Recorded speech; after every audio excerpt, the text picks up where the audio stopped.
Selection सिर्फ theory से नहीं होते, सिलेक्शन होते हैं जब आप अपने दिमाग को रियल एग्जाम के लिए ट्रेन करते हो, और उस ट्रेनिंग का नाम है टेस्ट सीरीज। नमस्कार दोस्तों, मेरा नाम है हेमंत मुदगल और आपका बहुत बहुत स्वागत है मेरे यूट्यूब चैनल मुदगल बायोलॉजी में।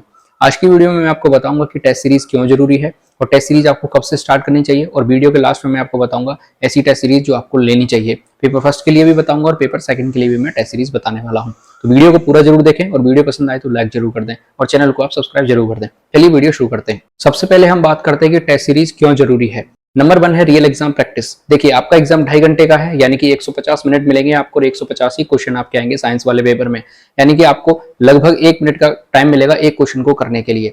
ये आपके लिए स्पीड और एक्यूरेसी का खतरनाक कॉम्बो बनने वाला है और इस कॉम्बो की प्रैक्टिस आपको पहले से करके जानी पड़ेगी, जिससे आपको वहां पे रियल एग्जाम में जब आप बैठो तो बिल्कुल भी प्रॉब्लम नहीं आए। पॉइंट नंबर 2, टाइम मैनेजमेंट के लिए, यानी कि जब हम टेस्ट सीरीज दे रहे होते हैं तो हमें उससे टाइम का मैनेजमेंट भी पता लग जाता है। हमें ये पता लग जाता है कि रियल एग्जाम में हमें कितना टाइम देना है, कौन से पार्ट को सबसे पहले करना है, कौन से पार्ट को अपन बाद में करेंगे। यदि मान के चलिए कोई सा पार्ट आपका बहुत हार्ड आ गया तो आप ये करेंगे, पहले से प्रैक्टिस करके जा रहे हैं, आपको पता है कि हार्ड वाले पार्ट को पहले करना है या बाद में करना है, पहले इजी वाला पार्ट करना है। ये सारी चीजें आप यदि टेस्ट में ही इस चीज को पहले से इस चीज की प्रैक्टिस करके जाओगे तो एग्जाम में आपको बिल्कुल भी प्रॉब्लम नहीं आएगी। अगली चीज, आपको ये भी पता चल जाएगा कि कौन से क्वेश्चंस मुझे स्किप करने हैं और कौन से क्वेश्चन पे मुझे अपना टाइम लगाना है। ये चीज भी आपको टेस्ट सीरीज से क्लियर हो जाएगी। पॉइंट नंबर 3, टेस्ट सीरीज जरूरी है आपको अपने वीक एरियाज को ढूंढने के लिए। जब आप घर पे बैठ के टेस्ट सीरीज दे रहे होगे, रियल एनवायरनमेंट में टेस्ट सीरीज दे रहे होगे, तो आपको ये पता चल जाएगा कि कौन से ऐसे वीक एरियाज हैं मेरे, यानी कि कौन से ऐसे टॉपिक्स थे जो जब मैं पढ़ रहा था तो मेरी समझ में एक्चुअल में आ गए थे, लेकिन जब मैं उस टॉपिक से क्वेश्चन कर रहा हूं तो मुझे वहां से क्वेश्चन नहीं हो रहे हैं। इन टॉपिक्स का पता आपको टेस्ट सीरीज के दौरान ही लगेगा। अदरवाइज आप वो टॉपिक ये समझ के बैठे हो कि मुझे समझ में आ गया है पूरा, लेकिन जब आप रियल एग्जाम देने गए तो वहां पे आपको उसके क्वेश्चन सॉल्व भी नहीं हुए। और यदि आपको ये चीज पहले ही टेस्ट में पता लग जाएगी तो आप इस चीज को कवर अप कर दोगे, यानी कि इसमें सुधार कर सकते। पॉइंट नंबर 4 है प्रेशर हैंडलिंग, यानी कि जब आप रियल एग्जाम में बैठे हुए होते हो तो बहुत ज्यादा प्रेशर हमारे ऊपर होता है और उस प्रेशर को हैंडल करना बहुत जरूरी है, और उस प्रेशर में हम एक बहुत सही डिसीजन ले पाए, यानी कि कौन से क्वेश्चन पे हमें करना है और कौन से क्वेश्चन को हमें स्किप करना है। इसका डिसीजन लेने के लिए भी हमें उस प्रेशर को हैंडल करना आना चाहिए। और इस प्रेशर को हैंडल आप कैसे कर पाओगे, तो उसके लिए आपको टेस्ट सीरीज देनी होगी, यानी कि बिल्कुल रियल एनवायरनमेंट में बैठ के आप टेस्ट सीरीज दीजिए और आप ये समझिए कि मेरा एग्जाम ही चल रहा है। उस दौरान जो भी आप डिसीजन लोगे, बिल्कुल वही डिसीजन आपको मेन एग्जाम में भी लेने होंगे। अगला पॉइंट है कॉन्फिडेंस बिल्ड करने के लिए। देखिए, जब भी हम टेस्ट सीरीज दे रहे होते हैं और हमारे स्कोर धीरे धीरे इंप्रूव हो रहा होता है तो हमारे अंदर एक पॉजिटिविटी आती है, जिससे कि हमें आगे और मेहनत करने के लिए मोटिवेशन मिलता है। यदि आप रियल एग्जाम में बैठेंगे और वहां पे आप उस पॉजिटिविटी को लेके जाएंगे तो आपके एग्जाम में जो क्वेश्चंस हैं वो ज्यादा चांस बढ़ जाते हैं कि आपके 2 से 3 क्वेश्चन ऑटोमेटिक उस पॉजिटिव एटीट्यूड के साथ ही सही हो जाएंगे। तो इसलिए पॉजिटिविटी बनाने के लिए आपको क्या करना है, टेस्ट सीरीज ज्वाइन करनी है। और वहीं दूसरी तरफ क्या हुआ कि आपने घर पे प्रैक्टिस नहीं करी और प्रैक्टिस ना करके आप सीधे एग्जाम में बैठ गए और वहां पे आप प्रेशर को हैंडल नहीं कर पाए या आप टाइम मैनेजमेंट नहीं कर पाए, तो एक नेगेटिविटी आपके अंदर आ जाएगी और उस नेगेटिविटी, उस हड़बड़ाहट में 2 से 3 क्वेश्चन ऑटोमेटिक सही आने वाले भी गलत हो जाते हैं, या फिर हम जो क्वेश्चन सही जानते हैं, यानी हमें उसका आंसर भी पता है लेकिन फिर भी हम उसका OMR में गलत आंसर भर देते हैं। तो इन सारी पॉइंट्स की मैं आपको समरी बताऊं तो इसका समरी अब ये है कि आपको टेस्ट सीरीज 100% देनी चाहिए। रियल एग्जाम में आप जब परफॉर्मेंस करोगे उसका पहले ही आप यदि प्रैक्टिस करके जाओगे तो आपका 100% आप मान के चलिए कि जो पॉजिटिव एटीट्यूड है, जो आपका अप्रोच है एग्जाम को सॉल्व करने की, क्वेश्चन पेपर को सॉल्व करने की, वो आपकी बिल्कुल ठीक रहने वाली है। अगला पॉइंट है कि हमें टेस्ट सीरीज कब से ज्वाइन करनी चाहिए। तो हमें पता है हमारा एग्जाम सितंबर के फर्स्ट वीक में है और ये आपके पास लगभग मोटा मोटी मैं बात करूं तो 45 से 50 दिन का समय बचा हुआ है। ये बिल्कुल परफेक्ट टाइम होता है टेस्ट सीरीज को ज्वाइन करने का। आप अब से इसी वीक से या फिर मैं कह रहा हूँ नेक्स्ट मंडे से आप अपना टेस्ट सीरीज जो है वो ज्वाइन कर लीजिए। और अभी आपको क्या करना है, जैसे जुलाई चल रही है तो जुलाई के अंदर आप वीकली टेस्ट दीजिए और फुल सिलेबस आपको टेस्ट देना है। अब टॉपिक वाइज टेस्ट की बारी नहीं है, अब आपको फुल लेंथ टेस्ट देने हैं। अभी आप ऐसा करिए, जैसे जुलाई चल रही है तो जुलाई में वीकली वीक टेस्ट दीजिए, Sunday to Sunday full length का टेस्ट आप दीजिए। और इसके बाद अगस्त आ जाएगा तो अगस्त में आपको हर वीक 2 से 3 टेस्ट देने हैं। और अभी मैं फिर आपको रिपीट कर दूं कि टेस्ट आपको फुल लेंथ टेस्ट ही देने हैं। और जब लास्ट में 10 से 15 दिन हमारे पास बचेंगे तो वहां आपको हर अल्टरनेट डे पे टेस्ट देना होगा, यानी कि हर दूसरे दिन आपको टेस्ट देना पड़ेगा। और सिर्फ टेस्ट ही नहीं देना है, हमें उसका एनालिसिस भी करना है साथ ही साथ। हर टेस्ट देने के बाद आपको केवल मार्क्स को देख के खुश नहीं हो जाना है, बल्कि क्या करना है, जो भी गलतियां हो रही हैं उनको आइडेंटिफाई करना है, उनको नोट करना है और नोट करने के बाद उनको वापस से क्या करना है, रिवाइज करना है। ये चीज आपकी हर बार रहनी चाहिए, हर टेस्ट के बाद यही प्रोसेस रहनी चाहिए। ये प्रोसेस क्या करेगी, आपको जो भी माइनर या सिली मिस्टेक्स हो रही हैं, जिन भी टॉपिक्स में आपसे गलतियां निकल के आ रही हैं, उनको आप बिल्कुल परफेक्ट कर लोगे। वो टॉपिक आपके 100% परफेक्ट हो जाएंगे, फिर वहां पे गलती की गुंजाइश बिल्कुल 0 हो जाएगी। अगले इंपॉर्टेंट पॉइंट की हम बात करेंगे, टेस्ट सीरीज आपको देनी कैसे है, यानी कि हम रियल जो एग्जाम हॉल एनवायरनमेंट है उसको किस तरीके से बना सकते हैं। क्योंकि टेस्ट सीरीज का जो मैक्सिमम फायदा है वो जब मिलेगा जब हम उसको बिल्कुल रियल एग्जाम हॉल एनवायरनमेंट में देखें। तो सबसे पहला एनवायरनमेंट लेना है कि हमें अपना फोन बिल्कुल स्विच ऑफ करके रख देना है।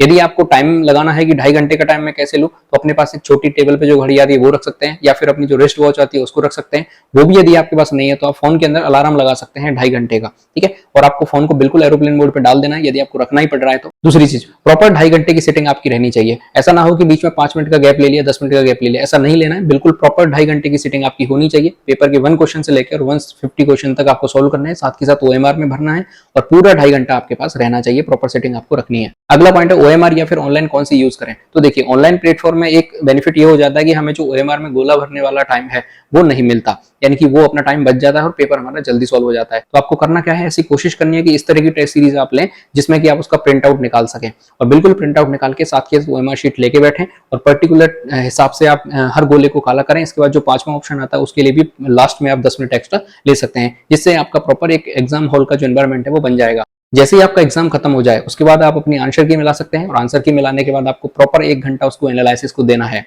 हर क्वेश्चन के पीछे जो रीजन है उसको समझना है, और ऐसी टेस्ट सीरीज आपको लेनी है जिसमें आपको सॉल्यूशन अवेलेबल हो जाए। और एक अलग से कॉपी बना ले, जिस टेस्ट को आप दे रहे हो उस पर टेस्ट का नंबर लिखना है, टेस्ट नंबर के बाद जिस टॉपिक का वो टेस्ट था वो देखना है। इसके बाद जिस टॉपिक के क्वेश्चन आपसे नहीं हुए थे उस टॉपिक का नाम वहां पे लिख लेना है।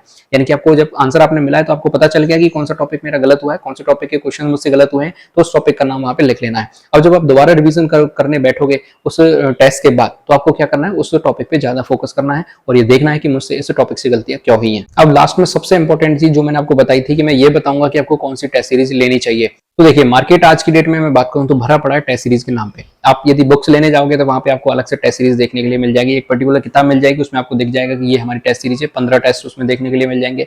दूसरा, ऑनलाइन टेलीग्राम पे तो भरमार पड़ी है, 99 में ले लीजिए आप, 119 में ले लीजिए, 149 में ले लीजिए, ऐसी टेस्ट सीरीज। अब इतने बड़े मार्केट में से चूज करना कि कौन सी टेस्ट सीरीज बेस्ट है, तो इसके लिए मैं आपको कुछ ऑप्शन सजेस्ट कर सकता हूं जो मेरे हिसाब से ठीक हो सकते हैं। यदि मैं सबसे पहले जीके की बात करूं, पेपर फर्स्ट की बात करूं, तो सबसे टॉप पे आता है उसमें जीजीडी का, ठीक है, यानी कि गौरव ज्ञानधारा वाले सर हैं, उनकी टेस्ट सीरीज आप ले सकते हैं। दूसरा ऑप्शन में यदि मैं बताऊं तो क्वालिटी एजुकेशन एक कोचिंग है, ठीक है, उसके टेस्ट सीरीज की आप देख सकते हैं, ऑनलाइन भी मिलती है शायद और ऑफलाइन भी आप जाके देख सकते हैं। इसके अलावा तीसरे ऑप्शन की बात करें तो उत्कर्ष कोचिंग की टेस्ट सीरीज आप ले सकते हैं। चौथे की बात करूं तो आप कलाम की जो टेस्ट सीरीज है वो आप ले सकते हैं। ये 4 ऑप्शन है, इनमें से जो आपको बेटर लगे वो आप देख सकते हैं। इसी तरीके से यदि मैं सेकंड पेपर साइंस की बात करूं तो सबसे बेस्ट जो टेस्ट सीरीज मुझे लगती है, बिल्कुल आपकी एग्जाम ओरिएंटेड टेस्ट सीरीज है, और आपको सारे क्वेश्चन जो है एनसीईआरटी बेस्ड मिल जाएंगे, पीवाईक्यूज वाले क्वेश्चन में आपको मिल जाएंगे। यानी एक तरीके से जब मैं बात करूं कि पेपर का जो ओरिएंटेड पैटर्न रहता है, एक ब्लूप्रिंट रहता है, उस हिसाब से जो टेस्ट सीरीज डिजाइन की गई है वो टेस्ट सीरीज है आपकी ओम सिंह जी भाटी सर की। वो आपको ऑनलाइन भी देखने के लिए मिल जाएगी, साथ के साथ वो प्रिंट आउट वाला ऑप्शन भी दे देते हैं कि आप उसको प्रिंट आउट कर लीजिए, साथ में उसकी ओएमआर शीट भी आती है और आप उसको ओएमआर शीट से आप बिल्कुल एग्जाम हॉल का एक्सपीरियंस ले सकते हैं। दूसरे ऑप्शन की यदि मैं बात करूं तो आप उत्कर्ष कोचिंग की ले सकते हैं। इसके अलावा मैं बात करूं तो आप कलाम कोचिंग की ले सकते हैं। ये 2 से 3 ऑप्शंस मेरे सामने अभी तक निकल के आए हैं मार्केट में। इसके अलावा यदि आप तीनों लेना चाहते हैं तो तीनों भी ले सकते हैं, कोई दिक्कत वाली बात नहीं है। अब देखिए, टेस्ट सीरीज तो आप दे रहे हैं, लेकिन आपको ध्यान क्या रखना है कि टेस्ट सीरीज वही बेस्ट होती है जो आप कंसिस्टेंटली दे रहे हैं, अपनी गलतियां उससे पकड़ में आ रही हैं और उन गलतियों में आप सुधार कर रहे हैं। यदि ऐसा आप कर पा रहे हैं तो आपका टेस्ट सीरीज देना बढ़ता है, अदरवाइज आप केवल क्वेश्चन की प्रैक्टिस कर रहे हैं। यदि आप एग्जाम हॉल का एनवायरनमेंट नहीं बना रहे हैं अपने आसपास और जनरली फोन खोल के सोते टाइम आप टेस्ट दे रहे हो या फिर उठते बैठते खाते टाइम आप टेस्ट दे रहे हो, तो वो चीज फिर एग्जाम हॉल वाला एनवायरनमेंट आपको नहीं मिलेगा, तो वहां से उतना बेनिफिट नहीं मिल पाएगा जितना आपको मिलना चाहिए। तो आपको बिल्कुल एग्जाम हॉल का एनवायरनमेंट बना के रखना है, 2.5 घंटे की सेटिंग आपको रखनी है, ओएमआर शीट आपको लेके बैठनी है, 2 पेन आपको लेके बैठने हैं, सारी चीजें बिल्कुल आपको एग्जाम हॉल वाली रखनी है, जिससे आपको बिल्कुल वही फीलिंग आएगी और उसी तरीके से आप अपने दिमाग को प्रिपेयर कर पाओ। इसके अलावा एक क्वेश्चन और पूछा जाता है, जैसे आज ही कमेंट आई थी मेरे वीडियो के ऊपर कि सर हमने जो क्वेश्चन है वो कर लिए हैं, यानी कि पीवाईक्यूज हमने कर लिए हैं, इसके अलावा हमें प्रैक्टिस करनी है तो कहां से करें। तो देखिए, सबसे पहले आपका यूथ पब्लिकेशन एक बुक आती है, मैंने आपको बताई थी, वहां से आप क्वेश्चन की प्रैक्टिस कर सकते हैं। वो जूलॉजी बॉटनी दोनों के लिए अलग अलग आती है। वो यदि आप नहीं लेके आते हो, यानी कि अब यदि आपको ऐसा लगता है वो बहुत ज्यादा मोटी बुक आती है, वहां से आप प्रैक्टिस नहीं कर पाओगे, तो एक एमटीसी एट फिंगर टिप्स आती है नीट के स्टूडेंट्स के लिए, वो आप ला सकते हो। इसके अलावा यूएसएस की एरएलएस बुक आती है, वो सेकंड हैंड मार्केट में मिल जाती है, वो आप ला सकते हो। तो इस तरह के जो 3 ऑप्शन हैं, आप यदि इनसे क्वेश्चन कर लेते हो और आपने पीवाईक्यूज कर लिए हैं, सारे पीवाईक्यूज आपसे हो गए हैं, तो ये फिर आपके लिए मोर देन सफिशिएंट हो जाएगा। इससे ज्यादा फिर क्वेश्चन प्रैक्टिस करने की आपको जरूरत नहीं रह जाती है। फिर आपको क्या करना है, क्वेश्चन प्रैक्टिस आपने कर ली है, अब आपको ये पता चल गया होगा कि कौन सा एरिया मेरा वीक है, तो उसको बार बार आप रिवीजन कर सकते हैं और बार बार आप अपने नोट्स का क्या करिए, रिवीजन करिए, शॉर्ट नोट्स का रिवीजन करते रहिए। आप बिल्कुल उन नोट्स को आत्मसात कर सकते हैं अपने अंदर। अगर आप सच में अपना सिलेक्शन 2025 में लेना चाहते हैं तो आपको टेस्ट सीरीज को बिल्कुल सीरियस लेना पड़ेगा। तो आज से ही आपको ये चीज शुरू करनी है। सबसे पहले टेस्ट सीरीज का चुनाव करना है कि कौन सी टेस्ट सीरीज मेरे लिए बेस्ट होने वाली है। फिर आपको एक अपना रूटीन तैयार करना है और उस टेस्ट सीरीज से फिर आप अपने रियल एग्जाम के लिए प्रिपरेशन कर सकते हैं। इसी के साथ वीडियो को एंड करते हैं। अगर आपको वीडियो हेल्पफुल लगी है तो वीडियो को लाइक जरूर कर दें, चैनल को सब्सक्राइब जरूर कर दें। कोई आपका फ्रेंड है जो सेकंड गियर से प्रिपरेशन कर रहा है, उसके साथ आप वीडियो को शेयर कर सकते हैं। कोई क्वेश्चन है आपके दिमाग में, कोई क्वेरी है तो कमेंट बॉक्स में लिख सकते हैं। इसके अलावा देश से प्यार करें, माता पिता से प्यार करें। मिलते हैं नेक्स्ट वीडियो में, तब तक के लिए ऑल द बेस्ट।